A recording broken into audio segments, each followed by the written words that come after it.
Banten adalah provinsi paling barat di Pulau Jawa, dan kini Banten resmi menjadi provinsi ke-30 di Indonesia.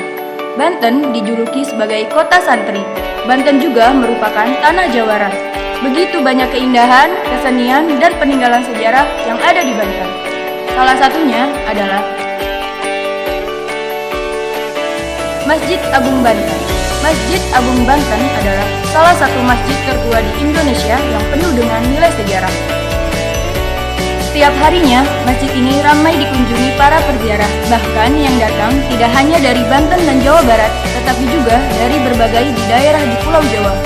Masjid ini dikenal dari bentuk menaranya yang sangat mirip dengan bangunan mercusuar. Masjid ini pertama kali dibangun oleh Sultan Maulana Hasanuddin pada tahun 1556, Sultan pertama dari Kesultanan Banten. Masjid Agung terletak di Desa Banten Lama, tepatnya di Desa Banten, sekitar 10 km sebelah utara kota Serang. Benteng Spellwich didirikan pada tahun 1682. Benteng Spellwich terletak di Kampung Pamarincan sekitar 600 meter ke arah barat laut Keraton Surosoan. Benteng ini seakan menjadi simbol kekuasaan kolonial Belanda yang dibangun pada masa kepemimpinan Sultan Abu Nasr Abdul Qahar, yang dikenal juga Sultan Haji. Keadaan bangunan saat ini tidak utuh lagi, tapi beberapa sudut benteng ini meninggalkan bentuk bangunan yang masih bisa dinikmati dan diketahui fungsinya, yakni sebagai pertahanan dan permukiman. Keraton Kaibon merupakan peninggalan dari masa Kesultanan Banten yang dibangun pada tahun 1815.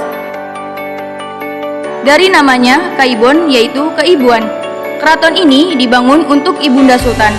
Keraton Kaibon merupakan bekas kediaman Sultan Syafriuddin, seorang Sultan Banten yang memerintah sekitar tahun 1809 sampai 1815.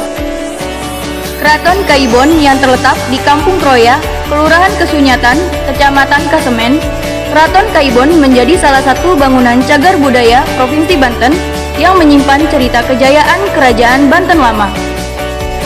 Kini, puing reruntuhan Keraton Kaibon meninggalkan cerita tentang kejayaan Banten Lama. Walaupun hanya berupa reruntuhan dan fondasi-fondasi bangunan, tidak membuat pengunjung berhenti mengunjungi cagar budaya di Provinsi Banten ini. Keraton ini juga sering dijadikan pengunjung untuk mengabadikan diri dengan latar belakang keraton yang klasik serta artistik.